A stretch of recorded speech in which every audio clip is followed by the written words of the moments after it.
Hello everyone, my name is Corazar, and welcome back to the Vintage Story Guide. We are back on a very colorful morning that I think matches our little purple trim here perfectly. Some orange and some yellow and some purple. Look at that sunrise. Anyway, last episode we put together a bunch of stuff, including a set of armor, and I thought I found just the right place to put it. I think this is a perfect spot. I did have to use the wrench to make sure that it wasn't going to stab us in our sleep. It was sort of sticking right over here over the bed. But yeah, I think it's a nice touch. And I even made a fresh shield, a spare shield, to go with it. Is that foreshadowing something? No, it isn't. Not me. Yes, it is. Anyway, a couple episodes ago, we spent some time working on some of the smaller areas of our house here. And that got me thinking, there are some other small projects that I would love to get to that we just haven't really had time to. Some of those are actually right out here, because we have these kind of meh posts on which our lamps are placed, and we also have a bunch of oil lamps over here that are just sitting on the ground, and I think it's a little bit silly that they would just be sitting on the ground. So I think today would be a great chance to chisel something together to put these on like little stands, maybe protect them from the wind or something. And same for the lanterns, maybe have them hanging from like an actual lamppost. I would even like to put lampposts up for these guys, even though they don't really need it. I think they fit pretty well on here, but I think a lamppost might still be nice. And what better way to get started with a big day of chiseling than with a big breakfast? We made a bunch of cheese a while ago, and I just plucked these fresh blue cheeses, insofar as blue cheese can be considered fresh, off of their shelves in the other room, and we have several shelves full of cheese. Now, cheese can be eaten normally, just in your hand. It'll give you 240 satiation. You can bake it into pies. However, it takes 2 entire wheels of cheese to fill a pie. Oh, and you just finished processing. Cool. But something else you can do with cheese is you can actually use it in certain regular meals. We're going to start with the regular cheddar cheese, I think. However, you can't just put it in with meat or fruit or vegetables. No, it's a bit more specific than that. In order to cook your cheese into a meal, you need eggs. We're going to make some scrambled eggs here today, and we'll add, I think, some cabbage to it for some extra satiation. Let's go ahead in here, and we can drop these eggs in. So we have 4 servings of eggs. I think we might be able to do eggs, cheese, but I'm not really sure. Let's find out. Can we do more cheese? Interesting. So we can get crazy with the cheese and the eggs, but I usually like to have a bit larger of a breakfast, so we're going to go ahead and we're going to do a bit of that. And let's go light this up. Wow, that is starting to cook. Let's go check up on our chickens. I just gave them some fresh feed last night. Let's get them away from the door. Hey, got an egg here on the ground. Another one. Cool. Thanks, guys. We have a lot of extra little eggs in here. Let's take a few of these. 1 day, 2 days, 3 days, 2 days. I'll take you and you. I don't need 500 chickens, thank you. And let's also talk about the materials that I want to use to build our lampposts and our little oil lampposts. I was thinking slate. Slate is always just a great material to start with because it's a nice, almost matte black color. I think it looks great, and it can look like wrought iron or painted iron, and it works well with basically just about every other color in the game because it's black. Black goes with everything, doesn't it? I was thinking I was thinking we could go for some peridot white as well, but now I'm thinking sway white might be the way to go. Ooh, I'm thinking about it. But I think I want to go for the deeper green of peridot white. Let's just do you, because you're already chiseled. And let's go check up on our meal here. And there we go. Now, as you can see, as I mentioned a couple episodes ago about cheese, even though it's been cooked into a meal, it does not get the 50% satiation bonus that most other foods do. In fact, that every other food does. So we still get only 240 dairy satiation, which I think is a bit of a cheapskate move on the game's part here, because given just how much effort cheese is, I think it should be a bit more filling, but that's just my opinion. What do I know? Okay, so breakfast. I guess since I'm still full from my I guess, meal from last night or whatever. I'm just going to carry our breakfast with us. It is still steaming. Yeah, very nice. Okay, so chiseling.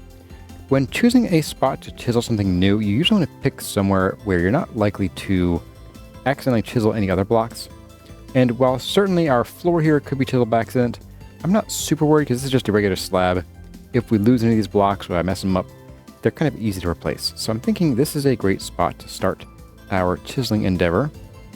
And I want to start by doing a bit of this, combine these like so. And let's start with the lamp posts, because I kind of already know what I want to do with those. And I think we're going to need a third one, because I want them to be hanging from above there. And there we go. Okay. Now, as we learned the other day, lanterns like to hang off like that. So it's about, let's see, let's go ahead and get our chisel out here. So it is 2 micro voxels from the top of the block. It is otherwise centered, and it is a little 2x3 attachment point. As long as we have that covered, we can do basically whatever we want. So I want to just sort of chisel this down quite a bit, and we are going to make a lamppost that has like a nifty green design in it. Kind of like deeper in, like so. But I'm going to have it kind of take up this side of the block. So let's get started on chopping this down like so. And we'll also take out probably most of this and this side too. And that gives us a decent starting point. So you can kind of see where I'm getting at with sort of the dimensions overall here. I do want to have like a bit of some kind of counterbalance here, just to make it look like it's, you know, not awkwardly unbalanced. But first, let's go ahead and we're going to get down to the tiniest size here. And I think actually we're going to hold off on that. We're going to chop this down one more, but only on the corners.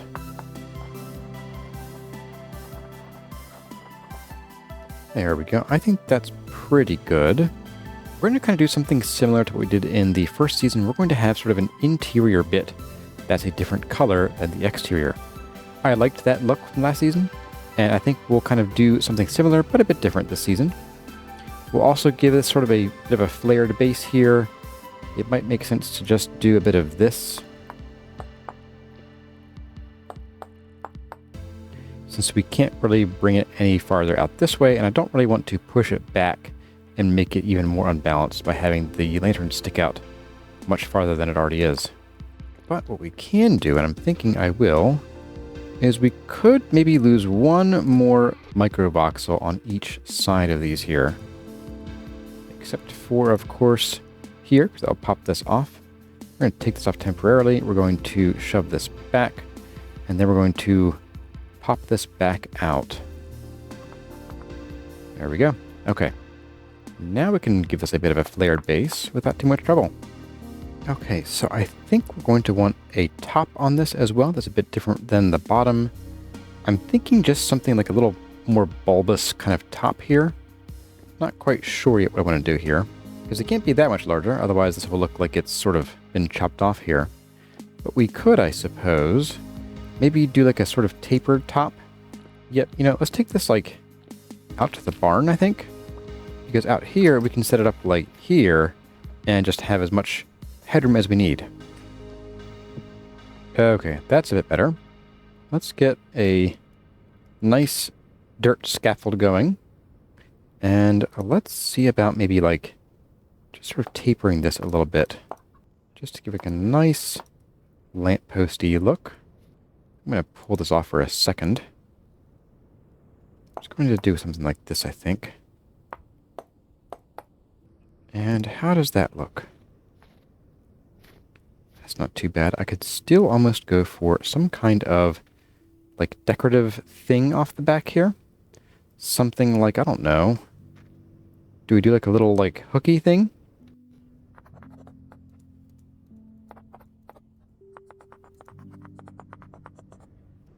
We're about as far as we can go with one block, which is fine.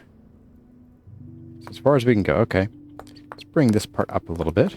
Just bring it out here to meet this, I think. And then we'll just do a little curl under here. Like that. I think that's pretty cute. Okay, so let's have our breakfast finally at almost 4 in the afternoon.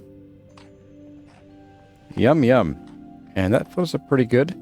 It gives us most of a pip of dairy satiation. So, yep, we have a long ways to go before we get our extra 2.5 hit points from that. But let's keep going, and we'll just leave you there. But I want to do something, I don't know, like this. We don't really have a whole lot of room to play with here, so it's going to just be sort of like a central core of green. But I was thinking, looking at this, we could maybe also do right around where the block center is here. We could sort of do like a little lip that comes out here, like so. Maybe even bring it down 1 or 2. There we go. And then we can come in here and we can pop this out. Maybe even add a bit of a design in here if we can get something going on. So let's see, 1, 2, 13. A good even number. 1, 2, 13. Okay, so if we do 13s, I think I'm okay with that. We can actually probably go 14, 15, 16. 17? Do we do 17? No. 17's no good. 16 is all right. Let's do 15. We'll sort of stop it farther from the bottom there. There we go. And then if we wanted to get crazy in here, we could do stuff like this, and then like that. I think I like that. I could do that. We can do something similar here. Ooh, I don't like the different look there.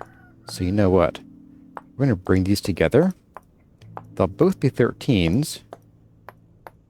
But the bottom one will start a little farther from this sort of seam here, where we've welded these 2 metal poles together. That's what we did. Yep. Okay, so we're going to copy that on all 3 of these other sides here.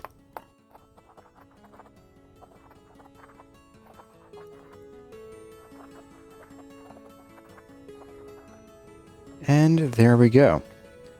The last bit of this puzzle is going to be to bring in the peridotite. And we'll do that just by removing these central bits of the block here. Chisel and adding in our peridotite. Okay, and there we have our new lamppost. I like it. It's kind of like we have a bit of like oxidized bronze or brass running up here that maybe holds the cable that lights our lantern, even though this is clearly a candle inside a lantern, not, electric lights. But I like it. I think that's fun, and I missed a block right here. There we go. Now, something we haven't covered in this season yet is a feature of the chisels that can make it easier to manage your chisel blocks. So, in these options here, we have, of course, the 4 size settings. We have rotate, we have flip, then we have set name. If we do that, we can click and change the name of this particular block. We can do lamppost top by Kurazar. And it goes off the page there. Neat. Then we can look down here. We can make this lamppost middle. And this one can, of course, be lamppost bottom. That way, when we are trying to place them or figure out which ones we need to copy, we don't have to guess, because these can look pretty similar in your inventory. This top one probably won't, but let's find out. Okay, so these aren't too bad to tell apart, but if they were more similar blocks, they could be confusing, so it is good to name your chiseled blocks, especially if you're going to be making lots of copies of them and spreading them around your base. But speaking of copying, let's get to this workbench right here. We haven't revisited in a while. I think the last time we got this guy out was when we built the living room. We are going to go ahead and we are going to copy these probably a few times. We need 1 and 2 over here. I could probably use a post for this guy, maybe move it over to this side. 4, 5, 6, 7. Let's do 10. I could maybe make a few more and maybe change up how our lanterns are arranged over here as well. That'd be 14, So let's make 14 copies. We got plenty of blocks. Why not? Now, when I am copying chisel blocks, I like to have a master block that I keep somewhere. And so we'll actually make 14 copies and keep the originals, or at least one of the copies, in this trunk here. That way, if I decide that I need to make more copies, I don't have to go and dismantle anything to actually do it. Let's grab our slate. We want the non-chiseled versions. Let's go ahead and we're going to throw our chisel in here. We're going to throw in 14 of these, and we're going to do 14 of these too. Then we just hold right click and we wait. Now for each operation this does, it's going to use 20 durability over chisel per material in here. So we're at 4289. We should be at 4269 after this one. Or sorry, 49. There we go. Yep, 4249. And there we go. We now have 15 of those. Let's do the same for this guy. And then last but not least, the center of our lamppost. And there we are. Now, you might be asking yourself, hey Curzar, we have the pantograph. Why don't we just use that? Well, sometimes if you are going to be scattering one block around your base, or one set of blocks, sometimes I find it better to use the chisel and the workbench, and that way you don't have to run around to each of your areas here where you have whatever you're placing down, and use the pantograph once per block in that structure. So for these, we'd have to come through and do all the bottoms, and then come through and do all the middles, and then come through and do all the tops. And that can be time consuming. So I think this is a little bit of a time saver. It probably isn't a huge one, and it does chew through your chisel durability a lot faster than the pantograph would lose its durability. So let's go ahead and pop this off of here. We're going to take up this little post. There we go. And we're going to do bottom, middle, and top. We're also going to flip this, which we can't do with a lantern in our hand. There we go. Lantern. Why do you not want to be placed there all of a sudden? Well, that's very strange. Well, I guess we're going to be modifying this a little bit then, won't we?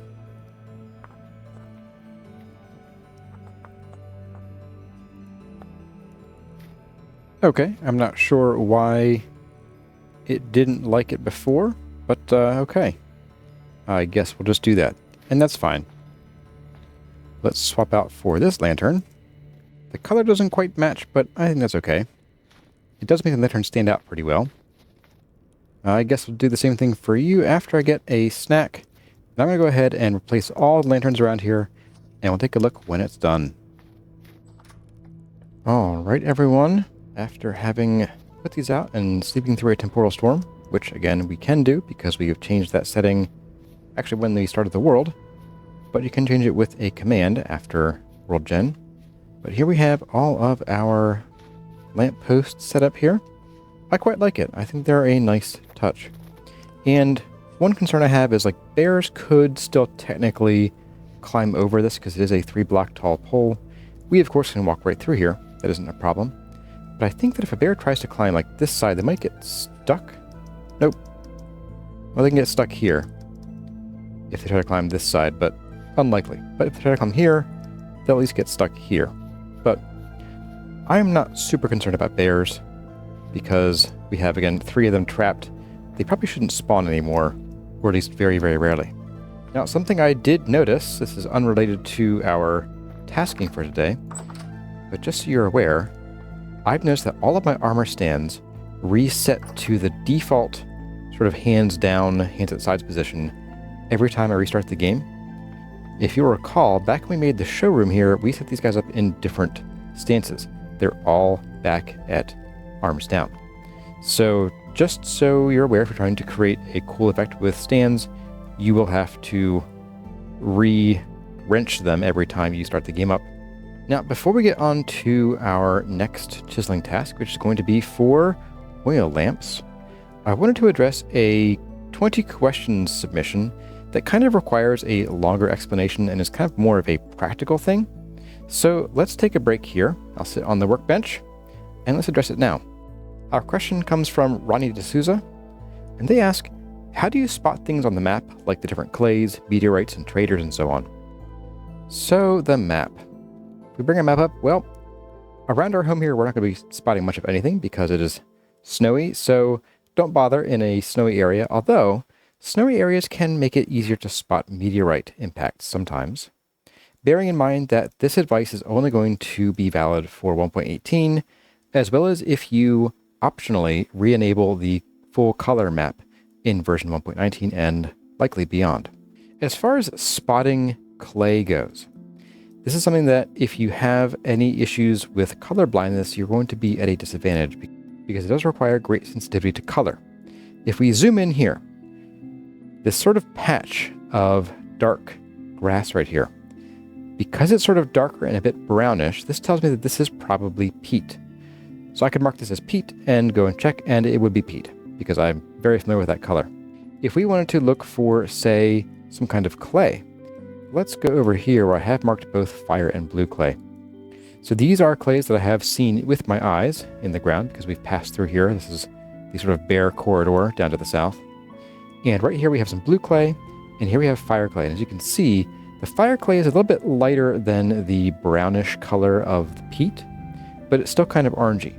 The blue clay is kind of a gray color. It's not blue on the map, but it is a bit grayer and desaturated on the map. And that's how I spot fire and blue clay from a distance. Also, peat, also on the same screen right here. So we have all three right here. As for merchants, let's zoom down to probably somewhere where we might have trekked during our southerly journey, which would be down here. And let's zoom in and look around for a merchant that we did not spot on the way when we were traveling. Okay, here we go. Here's a small one. So this is the trader cart that we would be looking for if we were searching around. And also there's probably some blue clay right here, most likely. And what you're looking for is you're looking for sort of a woody color. And then these two vertical bands, sometimes three vertical bands of this kind of reddish brown. I can't zoom in any farther, but trust me, they're a bit of a reddish brown. And these are the leather blocks that stick up. And starting in 1.19, I believe even this will change, even if you're using the full color map, because Tyrant said that he's removing the non-buildable blocks from the trader carts, so that I think leather blocks are going to be no longer usable. So that's what you're looking for when you're looking for traders. Sometimes you'll spot other trader designs. Oh, hey, look, here's some hot springs we never found. Here's a smaller one, even tinier than the first one. Don't see any big ones around here. And yes, deserts are an easy place to spot traders because there's just so much flat ground and they stand out really well. Here we go. Here's a vertical one. So we have horizontal stripes. And if you excuse the map pin right there, you can see there are lots of horizontal reddish brown stripes mixed in with the wood. And some traders have acacia carts, so you'll see a very bright red spot instead of brown. And if I jump back up to us here, we can actually go down to here, I believe. Yes, our luxury trader has an acacia cart. So not so much in the way of leather, but their roof is very red. Now, as for the question about meteorites, they are somewhat less reliable because what you're looking for are 1 block deep depressions in the ground. And you're going to have the best chance of spotting them on flat ground. So here's one that we found and dug out earlier. It's going to be about like a, 8-ish block radius. They can be a little bit bigger, a little bit smaller. If we check out the ones that we've already dug out up here to the north of us, we have one that's here. This is a somewhat larger one, probably about 10 block radius. And we had a couple over here, although they're kind of in snow. But here we have a nice circle, 8 block radius. Here's a dinky one, a very small radius. And here's like a 6 or 7 block radius. That's what you're looking for. Now, you're not going to find them all the time in the places where you find those small depressions because the terrain generation can just make those little holes naturally. And if we come down here to the desert again where we spotted that trader, but down in here we have a bunch of little cratery things. I would suspect that we probably have one here. We may have a large one here. I don't think it's super likely because they usually don't have an extra depression in the center of it, but it is possible. And the ones that can really trip you up, or trip me up at least, are the ones that are like this one, where they're a nice round circle, but they're kind of dark inside. That usually means there's a vertical cave. So like here and here and here, there's probably a vertical shaft that goes straight down to, well, who knows where it goes down to. This one might be one. We could have one here. This place could be pockmarked with them, but it could just be these are simple natural formations of the terrain generation. Something else that they didn't ask about were how to spot certain ruins, and this is one that I've spotted before. These are the 4 ancient pillars we dug up and used to build our Elven Tea House Drifter Pit. And so if you see those 4 white squares on the map, you know you're in for some treasure. So I hope that answers your question. Thanks for asking it. It is a bit of an art and a bit of a science when finding these things on the map. Okay, so the next item on the list is one that I've been thinking about for a while, and one that I mentioned earlier, and that is I want to build little stands or little posts to attach some, well, not empty bowls to, but I would like to put some oil lamps on those, and we can grab some more fat from here. And we have a couple options with these lamps. Now, in the first season, we built little stands for them, and I can shave these down a little bit. And we have basically little pedestals like this with a top surface large enough to hold the oil lamps. And they must be a certain size. I think if we go down to like 6 pixels, I think it's too small then. Oh no, it is fine now, okay. I'm going to guess if we go any smaller, it's going to say no. Unless we leave it there. Yep, so now if we try to put something there, it would say it needs a larger surface. So we could do something like this again this season, but I thought we could do something a bit different instead. I thought, what if we instead take this guy off here? We're going to grab the hand wedge. We're just going to push this guy off to one side of this block. Let's push you to there. That should give us a surface on which to put one of these guys. And I think that is a really cute idea. We can just put them a little bit off the floor, off the ground. And that way they'll still provide the maximum ground illumination. That's kind of important for keeping the rifts from spawning. And then we could also do something creative above it. Because certainly we could still drop this here and then do something on top. But as you can see, since we can't put anything inside this block, since the oil lamp takes up the entire block space, we end up with a very blocky sort of design here, even if we chiseled the glass down to just a slab. And drop this here and there. So we'd still have a full 1 meter plus size pedestal thing for our lantern, and it would look really blocky and I just think rather unattractive. But with a teeny tiny pedestal like this, we could put a block here and shave this guy down a little bit, and we could build something out of this. Maybe even putting something else on the back here to build a little bit of an angle, or even just have a little wireframe thing that holds a cover to keep the rain out of our oil lamp. And so I think that's what we're going to do, because I like how this looks, at least in my mind. I'm kind of seeing what we can do mentally with this design here. For the post, at least, I might keep some of the design of this lamppost, and I might kind of repeat some of this.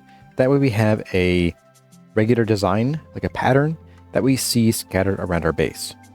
So I might go and do that a little bit with some of this peridotite that we have. And then the rest of it will probably just be the slate, as if we built like a wrought iron or black painted iron kind of cover for this thing. So let's get chiseling.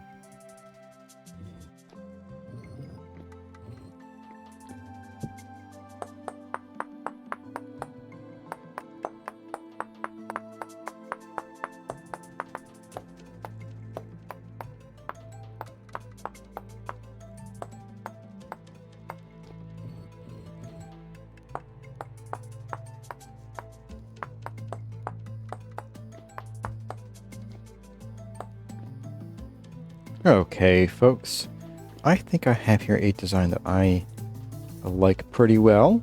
It's got a little sort of a hood over it. I do wish we could do something like have like glass sides on here, but unfortunately, since we can't include anything else in this block with the lamp, we're kind of stuck with putting things next to or over it, and not a lot outside of that. Now, for copying these, we're going to do something a bit differently. One, because I'm getting low on non-chiseled peridotite and slate, And that is we are going to actually use the pantograph on copying this. Now, I do have some of that, so we're going to have to probably chisel some of this a bit. That's okay. But we're going to just take a snapshot of this base first, and we're going to build a whole bunch of these blocks, and then go place them around and reattach our oil lamps that are currently on the ground to our new little lampposts. Maybe we can call them dark fairy lights or something, given that they are so small and low to the ground, but also dark.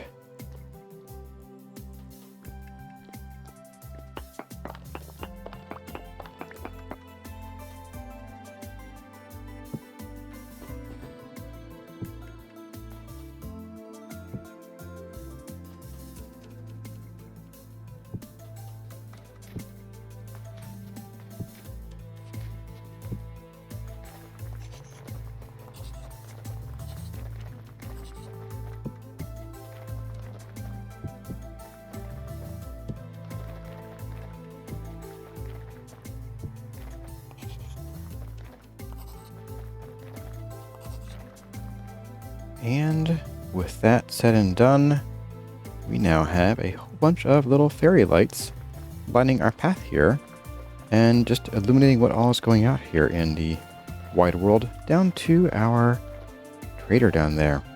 That is exciting. I love starting to see lights lighting up the whole area, mostly because it keeps the rifts at bay, but also because I love how it looks at night. I'm going to get in here and make myself a fresh meal, probably using these 4 pieces of cheese right there, and some eggs, most likely, and maybe a few more cabbages. And then I will see all of you for 2 more small around the house projects that I wanted to tackle today. I thought could be a lot of fun to do with you guys.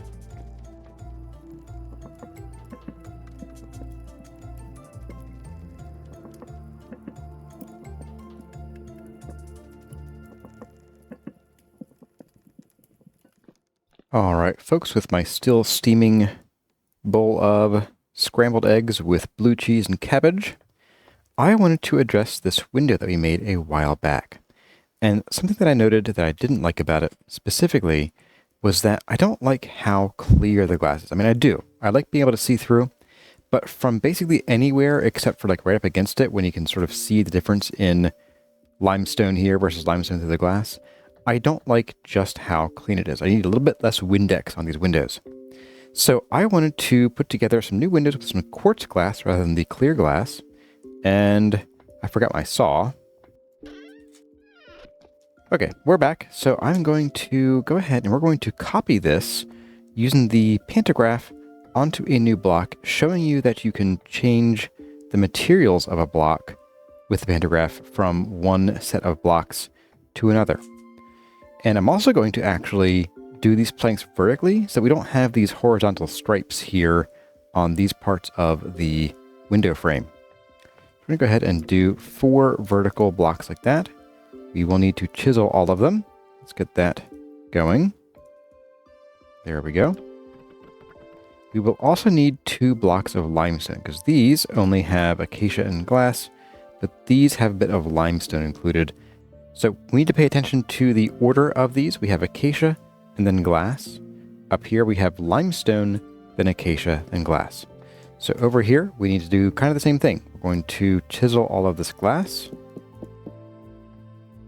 And we now have some very clear blocks of clear quartz. We need 2 that are acacia and then glass, and then 2 that are limestone, then acacia, and then glass. Oops, we have to do the limestone and acacia first, and then we can do the glass separately. So we're going to be able to then plop these down right here and there. Can I squeeze by here? I can. We're going to get our pantograph out. We're going to copy this onto there. Copy this guy onto there. And you get the basic idea here.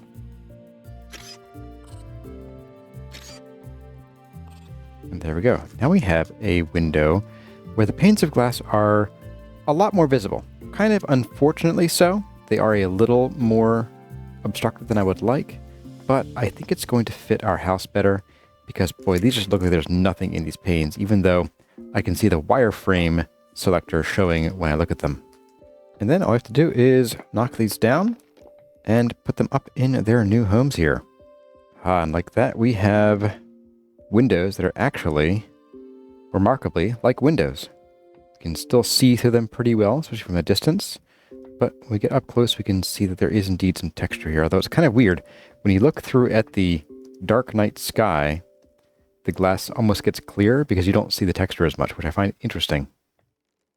It's not as refractive as glass is in real life, so you get sort of that weird effect. But now, at least it'll mostly look like we have a window there, even from a distance. Okay, now touch-ups to existing home features are one thing, but what about something new? Well, that's what we're going to do next, because I have figured out what I want to put right here. And for it, we're going to have to knock this block out. And we're going to set it back up right here, so we can work on it here as a bit of a chiseling workshop. Now, what I was thinking we could do here is I would love to build a little ship in a little bottle. I think that could be a lot of fun. But do we do regular glass or quartz glass? I think for this, because it's so small, we might actually want regular glass, but I'll build a second piece of quartz glass just in case we want to swap it out. We're going to use some plaster for the sails. We're going to want some probably oak for the ship itself, but it might be nice to also have, say, maybe a little bit of aged wood. Don't watch me, guys. I'm totally not going to break down a log of aged wood logs or anything. No, I would never do that. Not me. So we have that, and then we have our oak. Let's break down a couple of these guys. That's probably all that we need, I think. Because I want this to be pretty small. It's not going to be a giant project. I want it to fit on this wall here. I want it to be half a block in total in size, at least in width. In length, we can go as long as we want. And yeah, I think we're just going to go ahead and we're going to freehand this together. I have not really made any plans for this. Don't crouch and try to eat your food, apparently. There we go. But yeah, let's get adding these other blocks into our wall block here. Going to, of course, place our lantern behind us once again. And let's just get working here. So I think we're going to start with probably determining that I want to have probably a 5 voxel wide boat. So we're up to 5. We probably want a little bit of space between the boat and the glass, so 6 and 7. And the glass itself is going to be 8 and 9. So it is a little bit wider than a half of a block. That's kind of the minimum dimensions we're going to have here. Let's start with a little oak shelf to put our bottle on. So I think we'll come out here and we'll do something like this. Maybe even get the hand planer out just to make this go a bit faster. We'll bring it out to both sides just to give ourselves some space to work. And I'm going to knock out like the center block right here just so we have somewhere to measure from, as well as the 2 center ones here. That looks about right. We will need a little bit of a stand for our bottle to rest on. So let's do something like this, and we'll call it there. We might do like a little lip like this to hold the bottle in. I'm going to outline the bottle here. Ooh, that's hard to see. That is very hard to see. Our bottle will going right up to the edge of the wall here.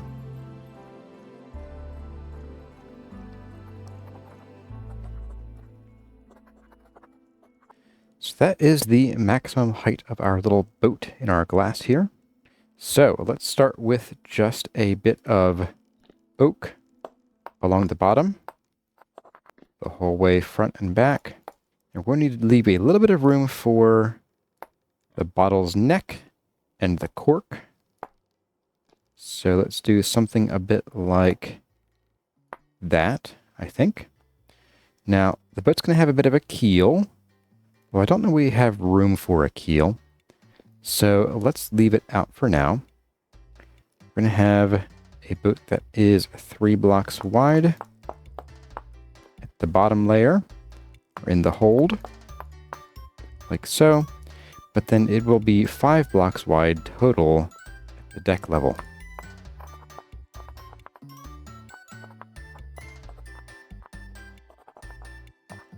So there we have our boat's hull. I think that should be good. We could probably push it out one more block. One more voxel in each direction. Let's do it. I like that idea. Although, you know what? What we could do is actually do a bit of this. We have a prow that juts out a little bit, and then we can build our aft up a little bit and bring these back by a block. Like so, and then we'll fill in the rest of the deck here. We can even have a little bit of an aft castle.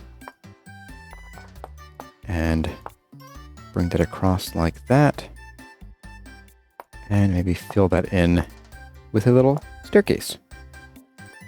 Maybe even a door down into the rest of the ship. Okay, so now comes the mast. We're going to do a dark mast. I was thinking we could do two masts, like a main mast and then like a jib or something. And someone's probably going to lambast me for the wrong terminology, but that's okay.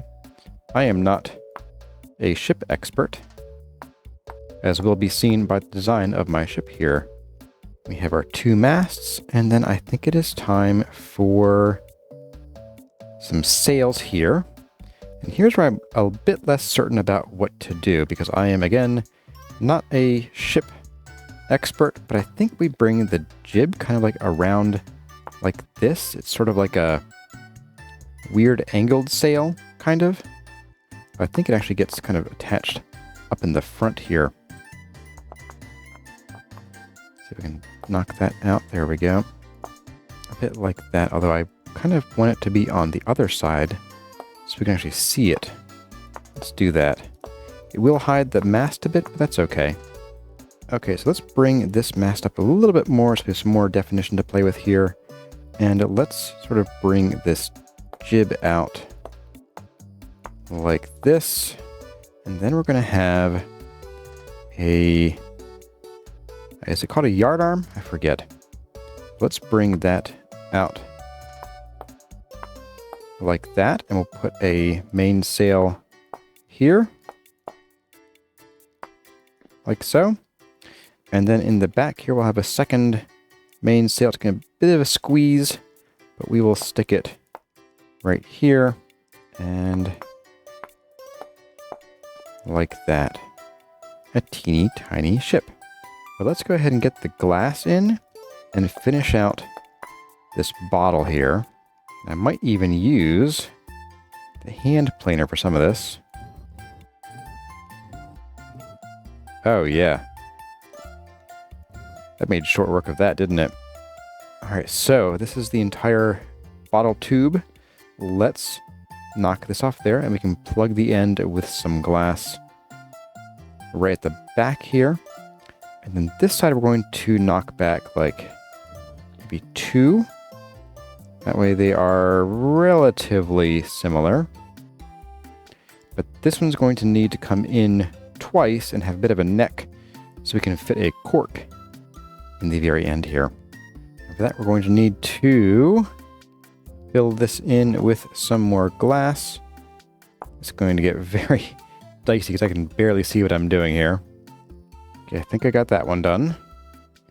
And then we just need one little end on here. I could probably even push it back one more.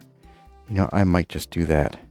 Let's see, let's push you back. And then pull this back from the inside. I can push this back one. Oops, wrong way. There we go. That gives us 2 more to work with here. We're going to start closing this in even a little bit more. Okay, so we should have, yes, I can just barely make that out there. And then a small neck.